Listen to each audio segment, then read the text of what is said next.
Tony Silva, o eletricista Ezequiel Rodrigues, acusado de matar a ex-esposa Valdirene Torquato da Silva, é julgado novamente em uma nova audiência.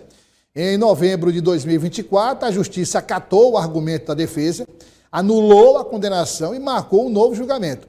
Mesmo com a anulação da sentença, ele permanece preso. Vamos saber dessa história, começando com o Tony, pela explicação do julgamento que ocorreu em novembro de 2024, Tony.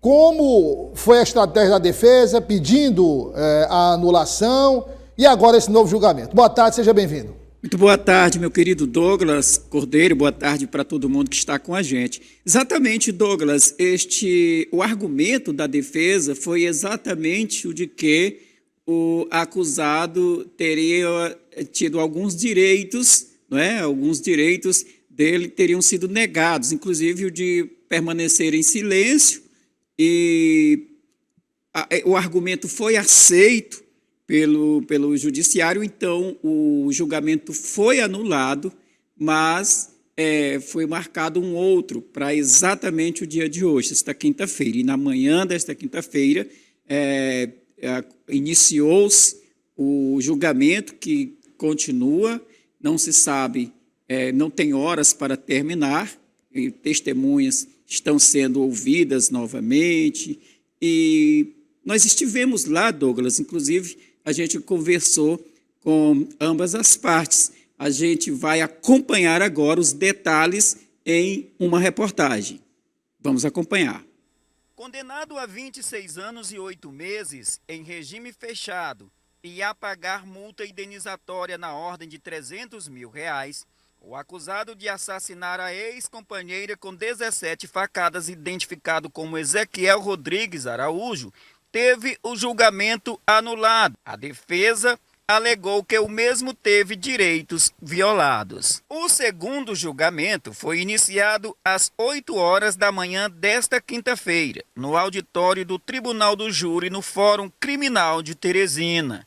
Mesmo tendo o julgamento anulado, Ezequiel permanece preso e a defesa trabalha com a redução da pena. O que nós vamos sustentar neste julgamento é aquilo que desde o princípio nós sustentamos no processo, um julgamento justo. Em nenhum momento aqui o senhor Ezequiel ele foge da responsabilidade do crime que cometeu.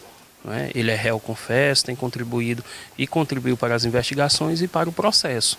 Então a única coisa que nós vamos buscar aqui é a devida aplicação da lei. Existem algumas qualificadoras dentro da denúncia ofertada pelo Ministério Público que não tem provas de que de fato aconteceram. Né? E é isso que nós vamos rebater.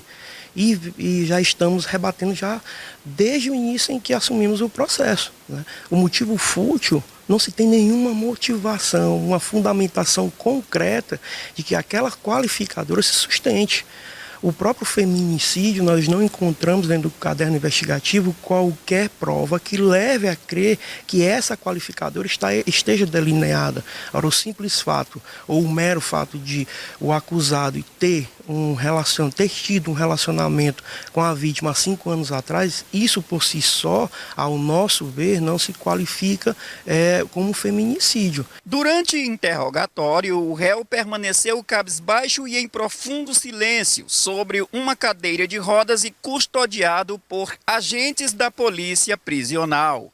A assistência de acusação acredita que a pena imputada a Ezequiel pelo brutal crime cometido possa ser aumentada neste segundo julgamento. No julgamento passado, tinha uma decisão do STF, né, que ele tinha um direito de... Se ele não tinha o direito de escolher, mas agora tem uma decisão do Superior Tribunal de Justiça que o réu ele tem direito ao silêncio total ou parcial. Então foi obedecido esse direito dele, somente por isso. Porque ele foi, no julgamento passado, ele foi julgado por todas as qualificadoras, porque é em conteste. As testemunhas, provas, tudo. Está tudo nos autos. Valdirene Torquato da Silva foi assassinada com 17 facadas em 25 de janeiro de 2022 pelo ex-companheiro Ezequiel Rodrigues de Araújo, réu confesso. hoje novamente no banco dos réus, já que teve o primeiro julgamento anulado. Ele vai ter que pagar por tudo que ele fez com ela. Ele matou não só um ser humano, mas uma mãe, amiga, uma pessoa que não tem explicação. E eu acredito que aonde quer que ela esteja, ela vai estar feliz. Porque essa justiça de hoje a gente vai sair daqui com um resultado mais positivo do que o do ano passado.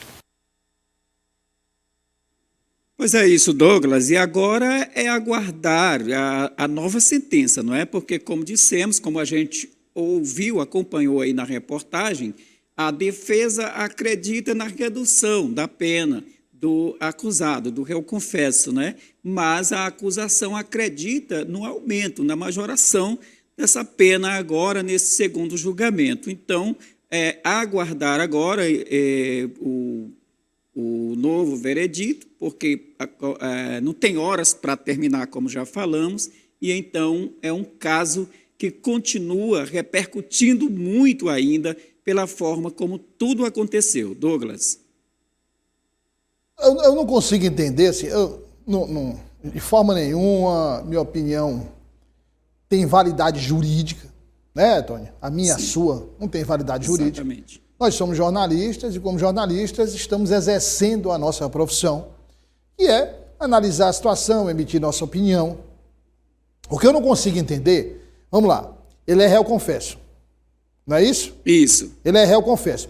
Ele confessou o crime. Ele confessou que matou a vítima. Não é isso? Sim, sim. Você Agora, confessou. Vamos lá. Basicamente, o que é que ele argumentou para cometer o crime?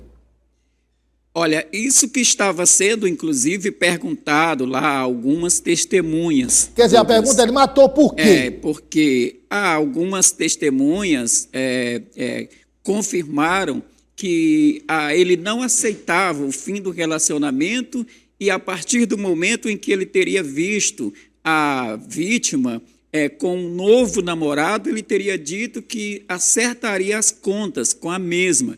E as contas, acredita-se que seria este assassinato que aconteceu posteriormente. Uma irmã, inclusive uma irmã que conversou com a nossa reportagem, ela falou que exatamente ele chegou a ameaçar antes e que durante o convívio, ele não respeitava ela e muito menos os familiares, e que viviam todos assustados, inclusive o pai da vítima. Foi isso que um familiar da vítima relatou, Douglas. Bom, vamos lá. Ele teve um relacionamento com a vítima, esse relacionamento acabou. Tinha um filho, inclusive. Tinha um filho, provavelmente, e aí eu não estou afirmando se é verdade ou se é mentira, mas os familiares e ela própria, ela alegava, porque está morta, mas os familiares alegam que era um relacionamento turbulento,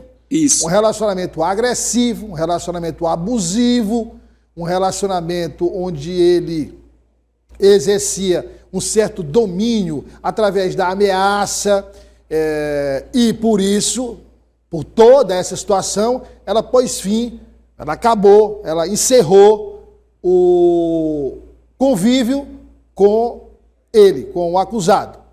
Exatamente. Aí, o acusado, ela arruma, ela consegue, e ela tem direito, porque a partir do momento que você não está mais com alguém, você não tem mais seu parceiro, sua parceira, você tem o direito de seguir sua vida. Seguir sua vida sozinho, seguir sua vida acompanhado.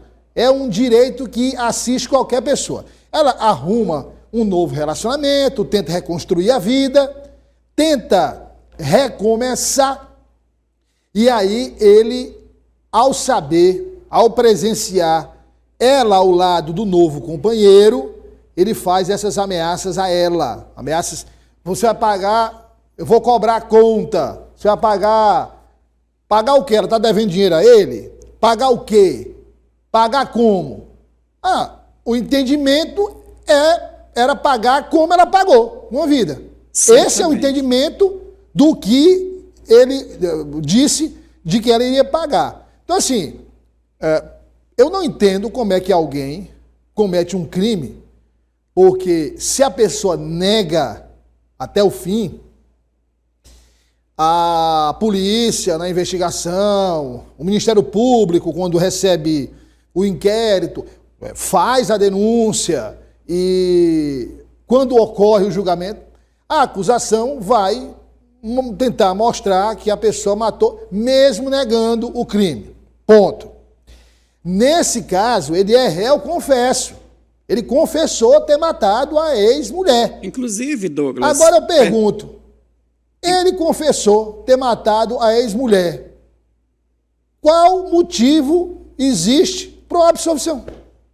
Exatamente. Inclusive, na fala do advogado de defesa, doutor Ismael Carvalho, ele disse que o réu ele admite ter cometido o crime e, inclusive, quer pagar pela pena. O que ele pede é que seja uma pena justa. Ah, tudo bem. Aí tudo bem. Então, tudo bem. Aí a gente parte para outra esfera, que é a dosimetria da pena. Da pena, exatamente. Então, o advogado de defesa, tem também o assistente de defesa. O papel, isso. Né? Então, os dois advogados buscam vou trocar aqui em miúdos, né? Buscam uma quantidade de anos, né? Que seja, na visão deles, compatível com a colaboração, com ele ter assumido tudo. Então, sempre ter colaborado, eles pedem que, tudo bem. Questionam a qualificadora, né? As qualificadoras, na verdade. Cometeu o crime. Assumiu o crime. Foi inocentado no primeiro julgamento. Que é um absurdo. Mas pediram um novo julgamento. No primeiro ele foi condenado a 26 anos. Né? Aí recorreram. Por isso permaneceu preso. E agora eles estão discutindo a questão da quantidade de anos, né? Vamos aguardar aí, mas aí não tem nem possibilidade de se aventar uma absolvição, porque isso aí seria o cúmulo, o fim da picada. Vamos aguardar. O Tony vai continuar acompanhando para a gente trazer aqui o resultado desse julgamento, que é um caso que já repercutiu na época e voltou a repercutir de novo agora. Ele estava lá, Douglas, inclusive ele em momento algum levanta a cabeça, sempre cabisbaixo, como relatamos aí na nossa reportagem, e ele está de cadeira de rodas porque teve um problema de saúde, ele já está sempre em uma cadeira de rodas, sendo locomovido inclusive pelos policiais penais que o estavam custodiando, por ele ser um custodiado do Estado.